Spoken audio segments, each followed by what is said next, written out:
Merci beaucoup Sandra et Anna pour cette présentation. Je vais euh, projeter mon écran. OK, vous avez parlé du développement d'une église synodale. Donc, ce que je vais essayer de faire aujourd'hui, c'est de me pencher sur la pertinence de Pax Romana dans l'histoire et dans le futur du développement d'une église synodale, ce que nous avons fait par le passé dans ce contexte. Et voici les deux questions que je vous invite à regarder. Quelle est l'importance de penser et d'écrire l'histoire de la Pax Romana? Et on va essayer de voir la pertinence de ce que ce mouvement a fait pendant ces 100 dernières années pour l'Église synodale. Et le mouvement a eu un grand impact sur la société et l'Église. Et nous allons voir comment l'Église et le mouvement vont travailler ensemble dans l'avenir. Alors, vous pouvez voir qu'en français, en anglais et en espagnol, que le mot synodalité a commencé à être utilisé dans les années 80. Et à l'époque, on utilisait cela dans le contexte de l'orthodoxie. C'est un mot qu'on a emprunté à l'Église orthodoxe. Mais ce n'est pas pour dire que, même si ce mot n'existait pas dans l'Église catholique, qu'il n'était pas une réalité. Donc, ce que j'aimerais aborder aujourd'hui, c'est quelques points qui montrent que Pax Romana a agi en tant que mouvement synodal pour l'Église. Et il est important de remonter aux racines. On ne va pas refaire l'histoire aujourd'hui, mais quelques points importants depuis le départ. Vous pouvez voir depuis 1888,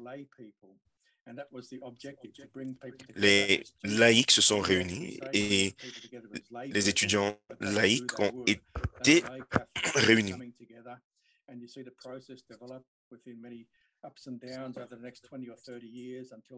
Et le processus s'est développé pendant 20-30 années pour parvenir en 1921 à un mouvement.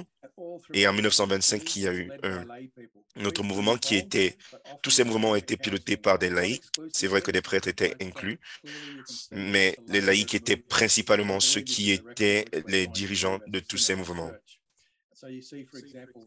Et ça montre que l'Église était donc synodale, vu que les laïcs et le clergé travaillaient ensemble. Et en 1925,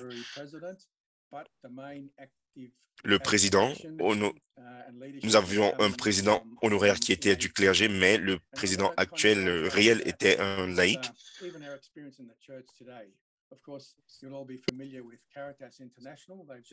Et bien évidemment, vous connaissez des mouvements comme Caritas Internationalis qui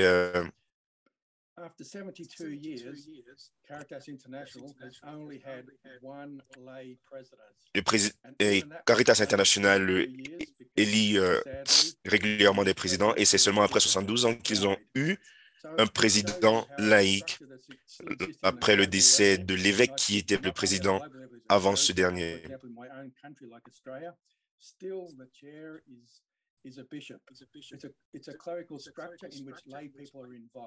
Et avant lui, tous les autres présidents étaient des cardinaux ou des évêques. Et pour moi, c'est carrying out the wishes of the hierarchy. It's not a bad concept, it's an important concept, but at the same time we can see the contrast between the way even today Caritas International is organized. Cela, c'est juste pour montrer la différence d'organisation entre les mouvements comme Caritas International et Pax Romana. Et j'aimerais aussi montrer comment Pax Romana a eu une influence sur l'apostolat des laïcs.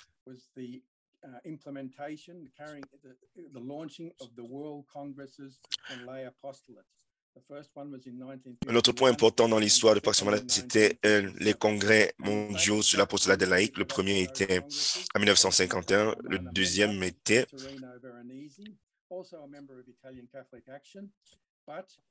l'année qui a suivi. Et donc, il est intéressant de voir que dans l'organisation des congrès internationaux de l'action. Il était intéressant de voir que pendant qu'on organisait les congrès mondiaux sur l'action catholique, on organisait en parallèle des congrès mondiaux sur l'apostolat des laïcs. Et tout cela a été très pertinent pour le Vatican II. If it hadn't been, in my opinion, for those World Congresses in the 1950s, if there was such a document, it would have been called the Decree on Catholic Action. So there's a huge change there that's happened in the 50s and 60s, and a lot of it's come out not only of Pax Romana, but also from the specialized Catholic action movements. So I think that's a huge thing.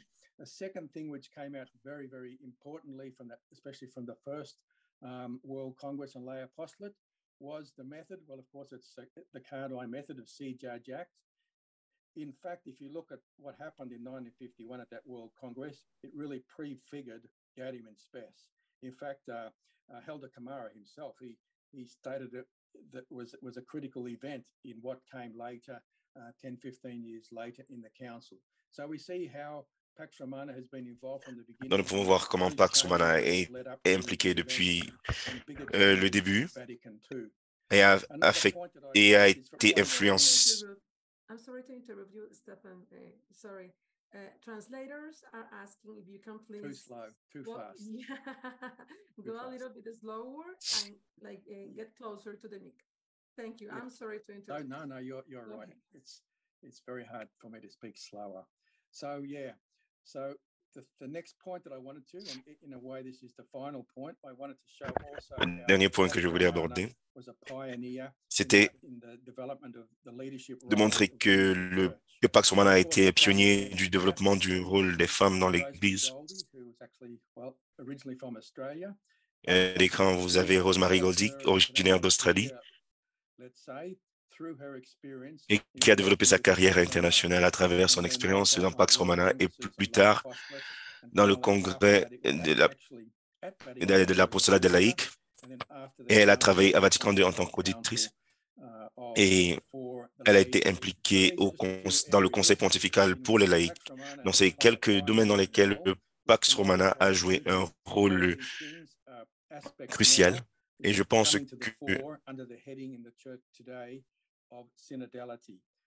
que tous ces aspects aujourd'hui ont contribué à ce qu'on appelle la synodalité dans l'Église.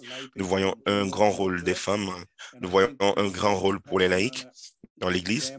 Et je pense que Pax Romana est un exemple que nous pouvons suivre et que l'Église est quelque chose sur lequel l'Église peut compter pour l'avenir. Et juste pour résumer, voici quelques points où Pax Romana a joué le rôle de pionnier. Le premier point, c'est le leadership des laïcs. Et l'organisation, le leadership des laïcs ici va du bas vers le haut. Le deuxième point, c'est que le troisième point, c'est que la Pax Romana a été la première organisation à développer une coordination et une action internationale.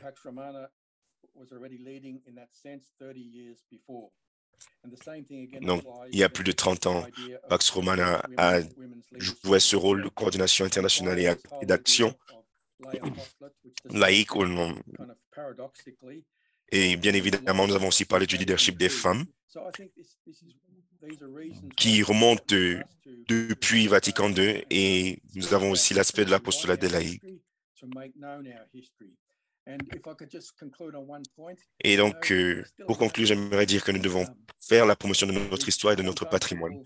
Et nous sommes un mouvement jeune.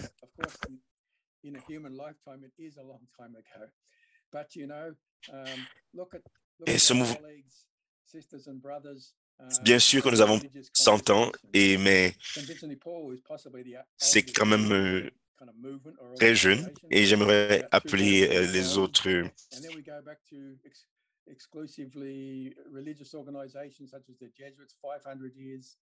Nous avons plusieurs organisations qui ont 200 ans, 500 ans. Nous avons les jésuites, les franciscains, les bénédictins.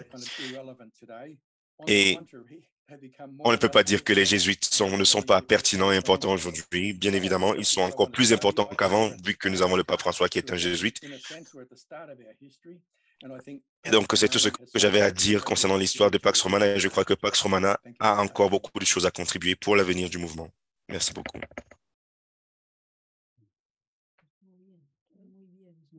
Muchísimas gracias, Estefan.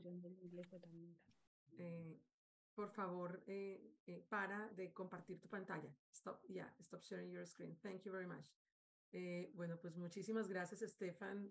Merci beaucoup, Stéphane, por esta presentación que haces. de cette présentation que tu fais Diferentes áreas en las que Pax Romana ha sido avec des biais différents de ce que nous connaissons, de ser iglesia que hoy llamamos sinodal. Qui était un peu le début de la construction de mode d'être synodal que Pax Romana a été donné. La nouveauté, c'est le concept.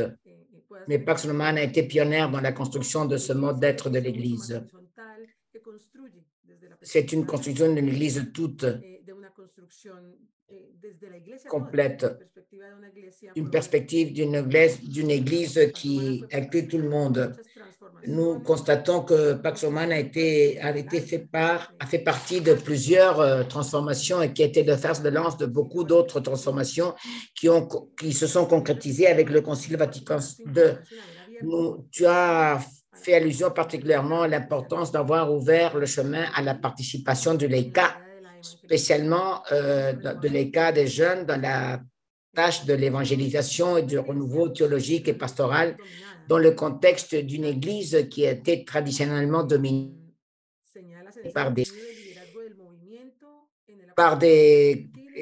structures cléricales. Tu signales dans ce sens le leadership du monde dans l'apostolat des étudiants intellectuels, dans l'action et la coordination internationale en ouvrant des espaces pour le leadership féminin. Tu as remarqué surtout ce que nous pourrions énoncer comme le leadership du mouvement dans la contention d'un modèle de chrétienté de l'Église en promouvant une réflexion et une action apostolique depuis les bases du laïcat vers les structures de l'Église. Sur cette chose-là, sur cette affaire, ces différentes perspectives, ces tensions ces tensions que le mouvement a vécues, nous pouvons ébaucher notre question suivante. La richesse de l'expérience communautaire dans le mouvement et les différents contextes sociaux où le laïcat des jeunes s'est inséré pour développer la tâche de l'évangélisation a conduit à des expressions multiples de l'engagement chrétien. Ces expressions de l'engagement qui puisent dans la vie quotidienne des chrétiens engagés et des communautés de foi sont incommensurables dans sa diversité. Et c'est dans cette diversité qu'elles constituent la source de mémoires multiples qui rendent compte et définissent l'identité de l'apostolat qui a été